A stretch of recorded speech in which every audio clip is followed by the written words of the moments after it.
God is changing your name. God is changing your situation. No matter how long that situation has taken, God is changing it. When God is to change a situation, things tend to go out of hand. Things tend to be even worse. They seem that you can no longer handle, but do not be fooled. You are in control simply because God is in control. Nothing is out of control. Do not let the enemy lie to you.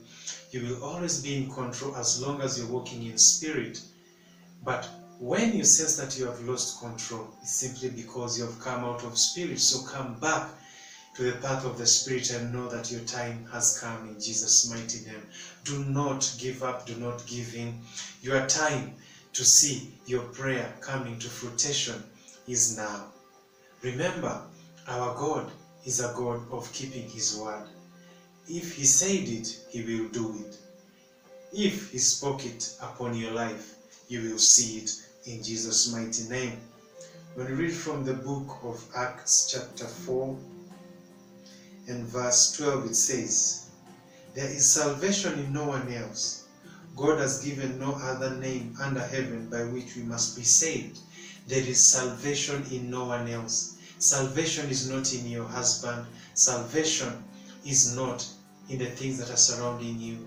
Your salvation is not in trusting in what men can do. Your salvation is trusting what God can do, and you're going to see the Lord. There is no salvation in nothing else. Do not look for salvation in the wrong places. Do not look for the hand of God in the wrong places. Wait where he told you to wait from, and you're going to see his hand in Jesus' mighty name. The Bible clearly says there is no salvation in no one else. It simply means nothing else counts if you're not walking in the presence of God.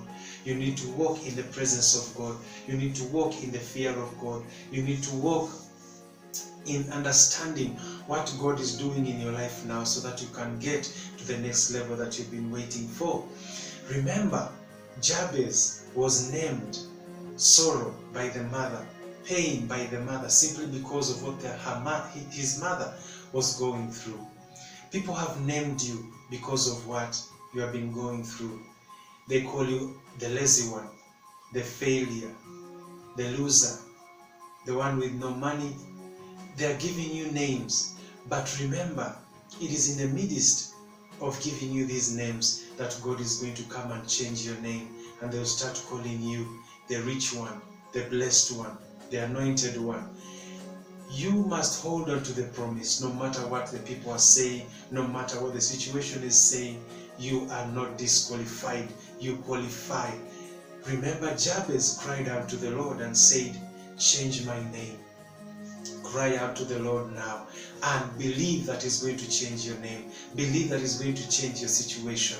And before you know, people are going to change the way they approach you, change the way they talk about you. Remember, you have tried your best to convince people that you can. You have done all you can, but the situation seems the same. But this time around, the battle is not yours. Follow what the Lord is telling you. Listen to His voice, and God will deal with the changing. God is going to change your name. He changed Abraham's name to Abraham. He changed Sarai's name to Sarah. He's a God who changes names. This is the season whereby your name is changing. God is blessing you beyond expectation. You are expecting, but the Lord is going to bless you even more than what you're expecting. You are coming into a place whereby your enemies will come to you for advice. You are coming into a place whereby you'll be the answer to your family.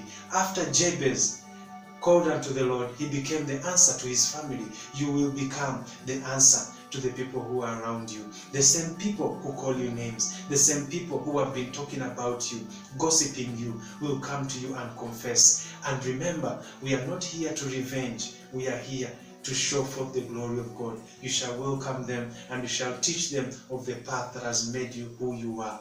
Now is the time that you should rise up in prayer. Call unto the Father. Tell Him to change your name, and your name is going to be changed. You are going to be transformed. You are going to meet with the God of Abraham, Isaac, and Jacob, and every person around you will see His glory upon you. Even before you mention, they will see that glory.